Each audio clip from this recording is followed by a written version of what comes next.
This episode is brought to you ad-free thanks to all our wonderful patrons. You can get tons of exclusive content that helps us keep the show going by joining patreon.com/shonenflop. Welcome to Shonen Flop Chibi, First Impressions mini episode where we talk about the first chapter of the series we'll be covering in depth next week with our guest Andy's Islands. Woo! I'm Jordan, and with me today as usual is my wonderful, beautiful, thick co-host David. Say hi, David. Hi, David. Or rather say, hi, David. Trying to do like a religious chant that's not offensive. Yeah, no, I got you. Though, speaking of thick, I've got a joke already set up for this series. Yeah, David, if you can say that in French, probably be good. Bonjour, je m'appelle, enchanté baguette, oui, oui, escargot. It's like that scene from Scary Movie 4 where they're talking Japanese, but instead of that, they were literally just saying the names of Japanese brands. The ghost was like, Honda, Samurai, Nintendo.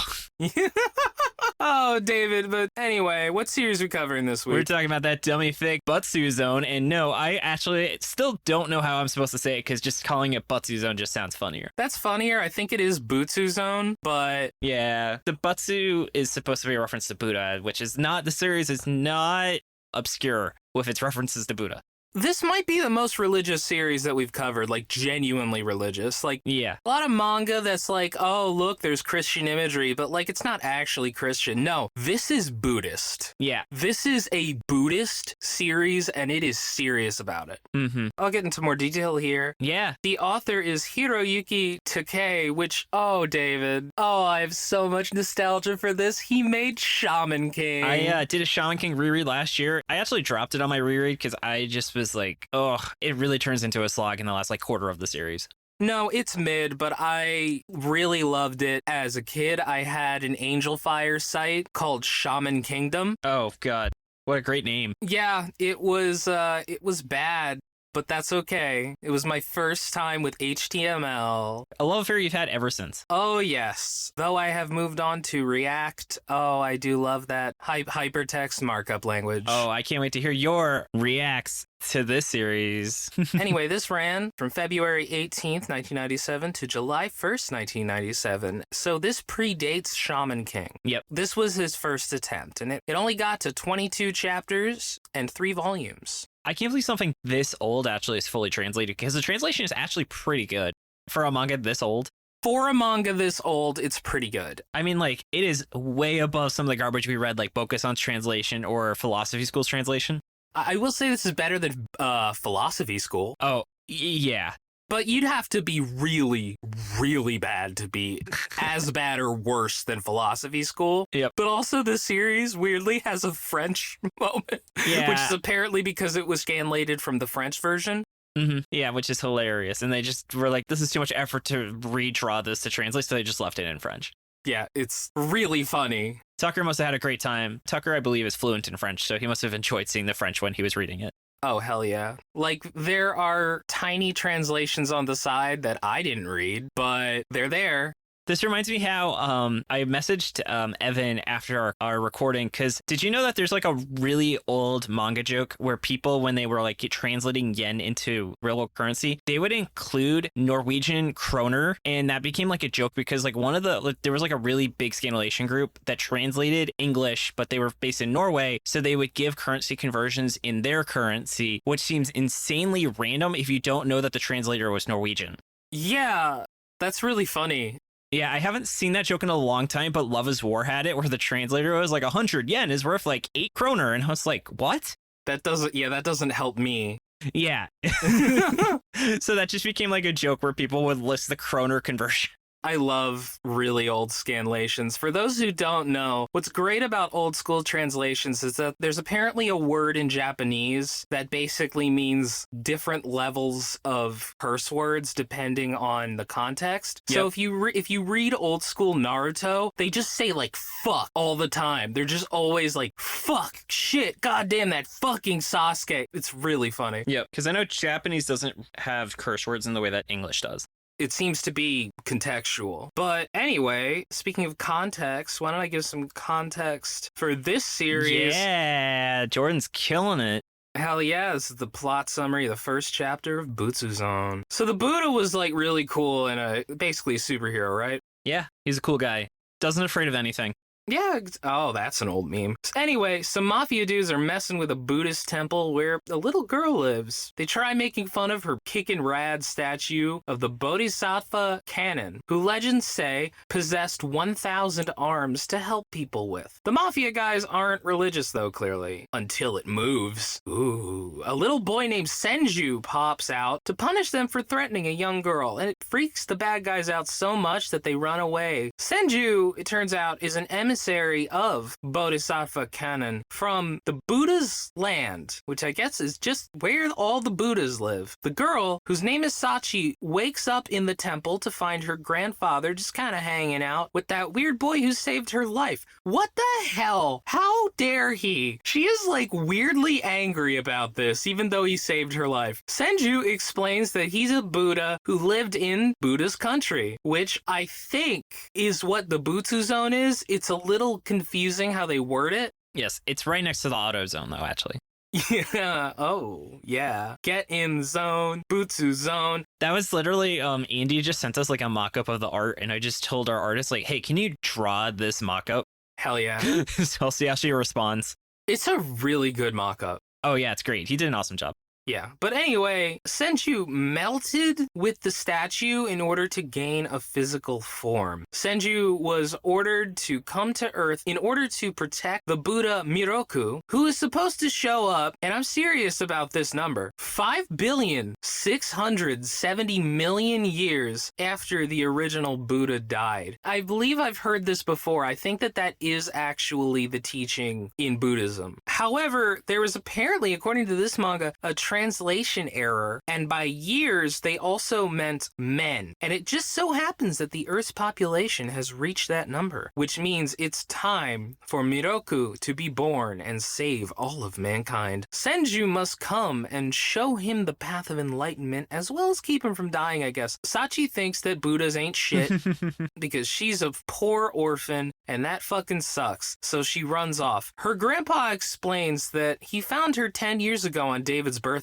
Oh, thank you. Which, by the way, for those who don't know, David was born on New Year's Eve. And she just like randomly appeared with no note or anything. And he took her to be a gift from Buddha, so he took her in. That's definitely not foreshadowing. Popcorn David. Sachi is out delivering milk on her bike when she runs into a bunch of little old ladies surrounding Sennju and praying with him. Sachi yells at her for tricking them, but he explains to her the power of prayer as a car full of bad guys drives past them towards the temple. She runs over and finds that she's too late. Oh no. The temple has been demolished by the boss of the bad guys, Mike. Not to be confused with our wonderful patron, Mike. That's literally his name, Mike. God. It's always white great. people. Yeah, literally, yeah. It's the Mike Yuza. It's kind of the Yakuza, but it feels like it's not. It's confusing. Yeah, it's very confusing. They're picking out her grandpa because he wants to find the little boy who scared his men. When Mike hits Sachi, Sennju shows up and bonks him on the head for hitting a little girl. Oh god, I hope that's not related to horny jail. Mike tells all his guys to shoot the little boy and then conveniently asks Sennju to tell the audience about the cool golden band around his arm. It makes armor appear, and he doesn't know what a gun is, but it'll probably protect him. Mike has everyone shoot him, but thankfully a ton of metal arms burst out from the armband and catch all the bullets because he's actually the King of Hearts, and that's the second time we've made that reference in this show. Oh, I love how his arms just immediately react and know what to do, which, you know what? Godly arms, I'm not even going to question that, actually. Yeah, I still remember in that scene in G Gundam where they're like, no one can catch that many bullets. Like, how many bullets caught do you expect a normal person to be able to do? I also love that that's never brought up again. Like, that never happens again in the entire show. They just can catch bullets. Irrelevant to the rest of the series. Right? He then recites a prayer in French, and Mike freaks out and tries to drive construction equipment into him. Well, we really know it was the French that was freaking him out, not prayer. Yeah. But Sennju beats the shit out of it and warns Mike that he'll be going to hell, which I guess exists in Buddhism. I honestly don't know. Yeah, I guess he says hell, specifically hell. Like, he doesn't say, oh, the land in Buddhism where bad people go. This reminds me how, in Star Wars, I think Han Solo tells someone to go to hell, and because of that, they had to mechanically explain what hell is in the context of Star Wars. Oh, Star Wars fans are ridiculous. Yeah, Sachi and her grandpa find a new house, and Sennju says that while he came to look for Mirokou, he found him very quickly because he's Sachi. Sachi is very surprised to learn that she is both trans and a Buddha, but Sennju is determined to help them awaken. Trans right. So I guess we really did pick a good LGBT manga for Pride Month. I guess so. Yeah. Sachi makes absolutely zero mention and doesn't respond to the fact that Mirokou is a guy. I feel like that would be one of my first questions. Right? I have many questions. I have a lot of questions, though, yeah. And I have a lot of first impressions. But Jordan, what really stood out to you? What did you think of this? I think it is genuinely interesting to learn about Buddhism. I think so, too. I think it is the world's largest religion. If not, then it's obviously one of them. It's in the conversation, as they say. It's in the conversation, because, the population in East Asia is just so much more massive than the Western world where Christianity. Yeah. But it's also a culture that I've never really known that much about. I mean, I've gotten, the light details, but this guy is, into it. I am surprised. But also, I see the seeds of what would eventually turn into Shaman King. Yeah, I completely agree. I think this is definitely a very quintessential, he had to get some bad ideas out to make it work because I don't really know what's going on in this series. This was hard to make guesses for because there's not really any structured plot yet. Yeah. Shaman King was lucky it was early enough that having a tournament arc-based manga, was kind of interesting, but it's still, that also was a pretty thin plot. Shaman King also waited. Well, I mean, they said that he's got to fight in the shaman fight, but, that didn't happen. Immediately, yeah. Yeah, you got to know the character before that really happened. And the shaman tournament is also feels more like Highlander style fighting. It's not here are the brackets. We're gonna set you up. Oh, now it's your turn, yo. And also, it was just really nostalgic to see this art style. Oh, yeah. He has a very specific and personal art style that is only his. If I didn't know this was by him, I think I still would have been oh, this looks a lot like Shaman King. Yeah, I think the art for the time is fine. It's not anything exceptional. Yeah. I do want to say the paneling is very lazy, but maybe it was due to restrictions at the time. It's all just squares. Definitely. And I mean, it might also be a lack of experience. Yeah. I would be curious if there is actually a moment where manga really started experimenting or if it's just purely on the authors when they do just squares. Also, I want to say it's interesting to compare this to Shaman King because what happens in this one is a religious supernatural figure fuses with an inanimate object. And that is also something that happens in Shaman King. Yeah. Was there other things? Because I'll be honest, I really didn't actually like this chapter very much. But were there things that you liked besides just the art is fine? It is interesting to learn about Buddhism, but otherwise, I didn't really have any positives. I would read another 10 chapters of this purely on nostalgia and interest in learning about Buddhism. So is that a no, though? If I was reading this when it come out, no. Yeah. The art also has continuity issues. Did you notice that there was a lot of scars switching sides and just missing? Yeah, I think that's very fair. There were also moments where the art became very rudimentary and in a strange different style. Yeah. David, I also always, every time it happens, think it's really funny when a bunch of guys stand around in a circle to shoot at a guy in the middle of the circle. Oh, yeah, because what happens if they miss? Or if it goes through the kid. Guys, you're fucking... I would love it if they did that one time and then just all the guys died. I'm sure some series has done that. I feel like I've seen that as a joke in different places. Yeah, it's also so much exposition and so little really happens. Page 20, nothing of substance has actually happened in this manga by the length of a normal chapter. So much of this manga is dedicated to explaining different aspects of Buddhism and kind of proselytizing to you, which, if this was Christian, I would drop it immediately and just be extremely annoyed. Yeah. That might be how I feel if I was born into an East Asian culture that was a lot more familiar with this. But since I'm not, I actually find it pretty interesting. Yeah, I agree. And you know what else I find interesting is the fact that I don't think either of us would keep reading this manga, if that's right. Yeah. And then, Jordan, what do you think will happen next? This is, as David mentioned, very confusing and difficult to make guesses for. But I think Sachi will very suddenly turn into Mirokou in the last chapter. Yeah. And I think Sennju will sacrifice his physical form to defeat a bad guy. And I think that there will be an enemy Buddha who... The anti-Buddha. like an anti-Buddha who has similar powers that Sennju must fight. It turns into it is like Shaman King and it's all just different Buddhas fighting. No, literally. Like something like that. What if there's like over the top and they have to arm wrestle, but everyone has like 100 arms? Oh, that would be sick, actually. I would love that. We'd be like, this manga sucked except for the arm wrestling chapter. Like, we've seen it before where just one chapter of a manga is like 10 times better than everything else in the manga. So that's not out of the question.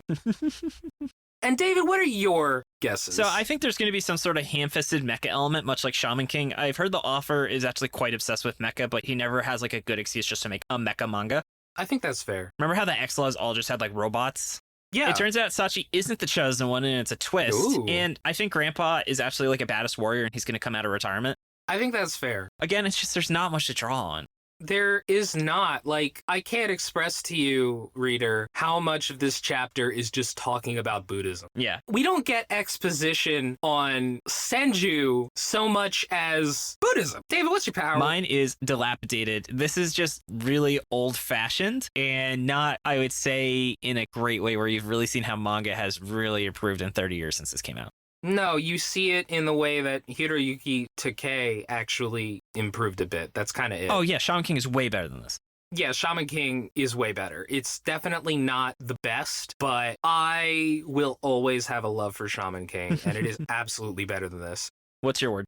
Holy, as in H-O-L-E. I get it. Why? Get it? Yeah. There are a lot of holes in this manga. The series puts the palm and psalm. Yeah. Got him. I thought that was clever. Leave me alone. No, yeah. I mean, Buddha's palm is the thing. Like, the entire earth is in Buddha's palm. And then let's get into the Q&A. I'm excited. We had some really fun questions this week. And just a reminder, you can post your questions in the Shonen Flop Discord, and we get priority to those who haven't had a question answered in a long time, first-time question askers, and patrons. So, starting from the top, we have from T. Wolfwood, choose a Shonen Flop protagonist for all of the Dungeons & Dragons classes. Now, fun fact, we had this question last week, but we were like, we really want to think about this. Yep. So we gave ourselves, I guess, 2 weeks. Yeah, 2 weeks ago. To like build up the answers that we were satisfied with. So I was thinking we'll go from the top.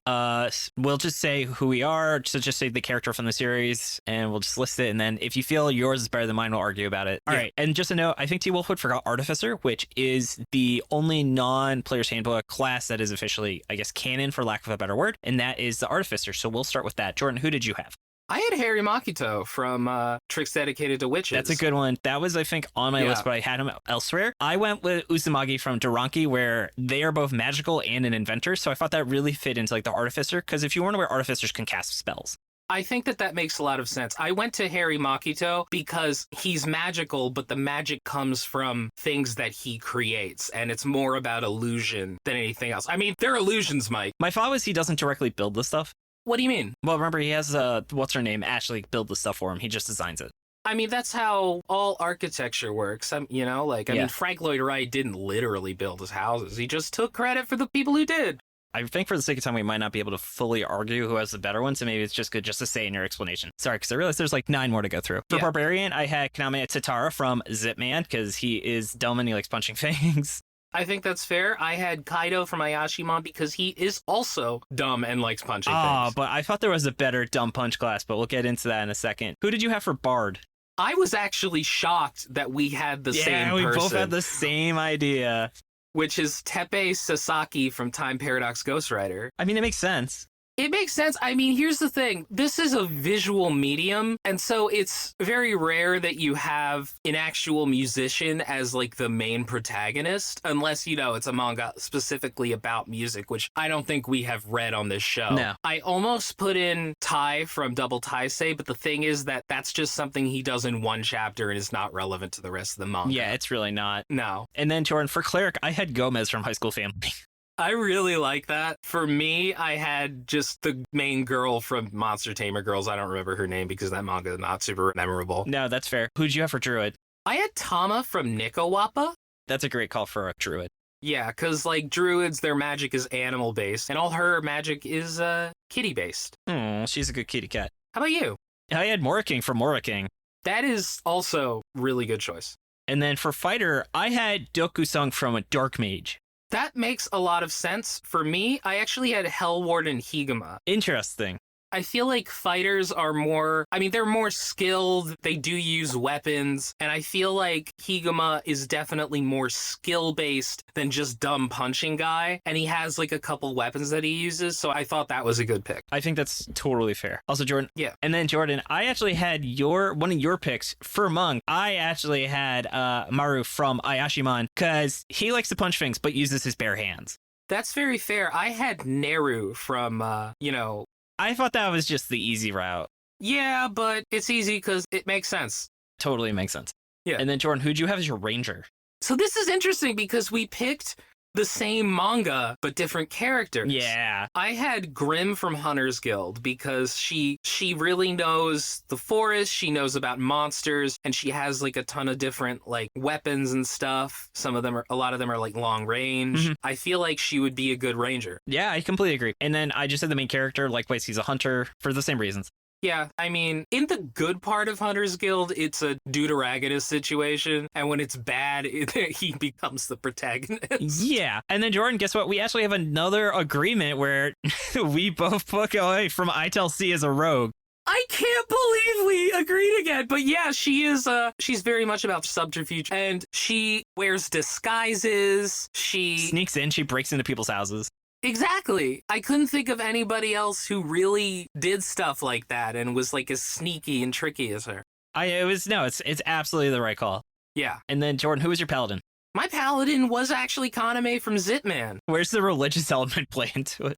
It's not so much the religious element as the fact that he views himself as this hero who stands for something greater than himself, but he also punches things. And he's like definitely somebody who would put himself in front of everybody else to like take a hit. That's fair. For mine, I actually had Tama from Nico Wappa because I felt like, much like why you put her in your choice, I just felt that she was a bit sturdier. She's much more strength-based, but she still has that religious element. Yeah, she has a religious element. I think that makes a lot of sense. Mm-hmm. All right. And then, Jordan, for my warlock, I actually had the main character from Tricks Dedicated Witches. I just felt like I totally see the artificer, but I felt like if he was actually magical, he would consider himself a warlock given how he tries to make people think he's magical. I couldn't figure out the difference between warlock, sorcerer, and wizard, so I had to Google it. And warlock, according to what I read, it's like they get their power from a higher power. So I went with Mitama from Mitama Security because the powers that he has does come from something supernatural. I actually had him as a sorcerer, so I can totally see that argument. Yeah. I guess David just spoiled his next one. Yeah. And then who was your sorcerer? Moraking. So what made you want him to be a sorcerer? You know, when I looked it up, it's like the difference between sorcerer and wizard is that sorcerers are born with the magic. And we literally see Moraking get born with magic. That's fair. And then finally, Jordan, who's your wizard? That asshole from Hungry Joker. Speaking of assholes, I had Ginka from Ginka and Gluna, who is like the most like capital W wizard, I think, in any series. Oh, yeah, no, she's literally a wizard. Oh, I picked Ginka. Oh, again, he's literally a wizard. Yeah, that works a lot. Yeah. Oh, man. But that was a really fun question. T. Wolfwood, thank you so much. Yeah. And then we actually have a D&D theme with these questions. So moving on, Redblade asks, who would be the big bad guy if you were to pick from a shonen flop protagonist? So a protagonist as the bad guy for this party to take on. That asshole from Hungry Joker? Sure. Or Jim Naruto, he'd also be good. I think Jim Naruto would be great because he's got the charisma. He would be an interesting bad guy. He's the definition of a bad guy who thinks he's a good guy. Yeah. But he's like extremely racist. Right? It's hilarious. Yeah. A final question from me. I'm sorry, everyone, we couldn't get to our question. We'll definitely try and do some extra ones next, but we are just a little bit over recording time. And so I actually was curious, if you were to use the flop manga to represent the 9 Dungeons & Dragons alignments, what would you pick? So I tried to do this in a way that didn't reflect the quality of the manga, and for the most part, I failed at that. All of my evils are bad series. But why don't we take it from the top? So, Jordan, who did you ever represent lawful good? Hard-boiled cop and dolphin. That's exactly what I had too. That's 100%, that's to a T. Yeah. And then for neutral good, I had Magu-chan. I had Moraking. I actually thought Moraking is like the definition of chaotic good. That's pretty good. My chaotic good was double Taisei. That's a great choice for double Taisei as well. Yeah. And then who was your lawful neutral? Well, what was your chaotic good? Moraking. Oh, I got you. My lawful neutral was ITLC. ITLC, I thought that, but it's such a chaotic series. I had it for chaotic neutral for a while. I was in a similar headspace where I put it in Ghost Detective for lawful neutral. I think that makes a lot of sense. Yeah. You mean Kako? Yeah. Yeah. Kako and the False Detective, David. And then, Jordan, who was your true neutral? Monster Hunter Araje, because it's just like the most neutral thing I've ever read in my life. I thought we were going to agree for a second. I put Monster Tamer Girls. Ooh. Because nothing really happens in that series. Nothing happens in that series, but I feel like everyone in that series is like good in some way. You know, it's it's too sweet to me for it to just be neutral. Yeah. And what was your chaotic neutral? Chaotic neutral was level E, because the prince really does whatever the fuck he wants. Mine was Teen Renaissance David. That's a great choice for it. Because it's an insane thing, and it's also like, I don't feel like you can call anyone in that series like entirely good or entirely evil. I don't know, Mannequin Piss.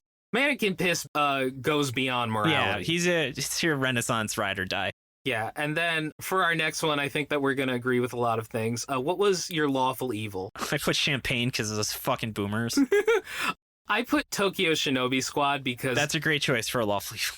Yeah, because they uphold very racist laws. Yes. And then who is your neutral evil? I also, by the way, I originally had School Judgment, but that just transcends evilness. Well, we'll talk about it. My neutral evil was Build King. Mine too.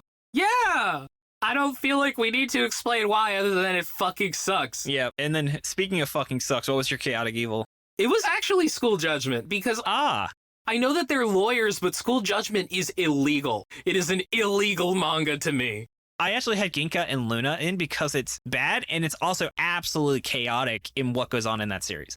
I think that's very fair. Oh, man. That was a really fun question. Thank you, everyone, for submitting. We will definitely try and get some shorter questions next time, but these were just a lot of fun to think about. And all that's left now is let's get into some shout-outs. So, Jordan, I want to start by saying thank you so much for all of your hard work on the show and editing the Chibi episodes. David, thank you so much. Thank you so much for everything that you do. It means a lot to me. Props to Shannon for the awesome cover art. Find her online at illuminyatea. Thanks to Dylan for assistance with editing. Find his podcast, Anime Out of Context, at animecontext.com. Thanks to Tucker and Maxie B for assistance with pronunciation, translation, other miscellaneous research. Find us on Twitter at ShonenFlopcast and our website, shonenflop.com. We're also on Spotify, iTunes, YouTube, or wherever else you get your podcast. And come join the Shonen Flop Discord. It's open to everyone, patron or not. Come hang out with us, talk about anime, games, or whatever else is on your mind. We even have a monthly movie night. Find a link to it in the show notes or on our site. And as we said again, that is where you are able to place your questions for the Q&A. And if you've been enjoying the podcast and want to help us keep going, consider subscribing to our Patreon. Wouldn't be able to keep the show running without their support. Get a ton of awesome perks, including bonus episodes. Jordan, what bonus episode did we release this month? It was the final episode of our long-form look at Magu-chan, God of Destruction. Hell yeah. We had Tucker and Maxie B for our first ever 2 guest episode. Oh man, the editing on that one was tough, but it was worth it. It was a lot of fun. And congrats again, Maxie B, for having the birth of your daughter. Oh, hell yeah. Congratulations, Maxie B. And then you could even be sitting and listening to our recordings or listening to the warm-up audio. Find it at patreon.com/shonenflop. And I'm going to list off our wonderful patrons. Yes. Starting with the Chainsaw Man patrons, we have Dude Man Broga and Submissive and Breedable MILF-seeking Candy Ginger Weave. Oh, speaking of submissive and breedable. Oh, Finster, what a fun guy that guy is. And then we have our Dolphin Dad patron, which is David Jordan Dillon, Remington Sean. Which of you is wearing pants right now? You'll have to listen in to find out. Oh boy, I'm not going to spoil anything. I want to leave whether I'm wearing pants up to fan interpretation. One of us is not wearing pants. You'll have to try and figure out who it is. Ooh. And then moving on down to the Ravioli tier, where you get exclusive pictures of my adorable ice cream cone dog. She got fixed, so she's been wearing a cone. We have Chris, Eva, Israfont, Josh Robinson, Karate Chopsticks, Rachel, my wonderful fiance. She heard I did a really great job on a presentation and got me McDonald's to celebrate because she was out of town. Scarman Rinden, and Trevor Schechner. Then moving on down to the King of the Forest, we have 090Z, Charlotte Florine, Ego, Gabe Lando, Jacob Andrew Galloway, Kirby-mon, Marty, Max Baker, T, the Dungeon Master Next Door, The Real Jory, The Wolf, The Wind, Trafalgar, and Tommy Boy. Moving on down to the Galactic Ball Federation officers, we have a mid-sized sedan, Indies Islands, who will be our guest on our next episode, so thank you for also being a patron. Blamumu, Brian Sexton, David Ackerson, Dennis James Moan, Drago, Drew, Dylan Crider, our wonderful Nigel, Generic Man, Green, Hans, Heavy Metal Hermit Crab, Keanu, Lincoln Frey, Manly P. Hall, Marabara, my dad, Matt Solovich, Mike Carpenter, no relation to the villain of the series, Ralph Iskop, Resident Warhammer Nerd, Rosenda Mendoza, Ryan Jasinski, Sarah Hydra, Scott Fischler, Simic for Senpai Ash, Stagcorn, Tapir Clip, our very own Tucker, Wright, and ZZ Digital. Thank you all so much, along with our wonderful Beast Children patrons. Thank you. And David, I would like to clarify something to the audience. At least one of us is not wearing pants. You're right. Yeah. Anything else, Jordan, you want to add? Yeah, check out Mission Ignition. My website's jordanforbes.art. And also, this past week has been hard for me on like personal levels, and my lovely girlfriend Steph has been there for me. So thank you so much, Steph. Oh, she's great. She is. And thank you so much for listening. Tune in next Monday as we give our full thoughts on Butsu Zone featuring Andy's Islands.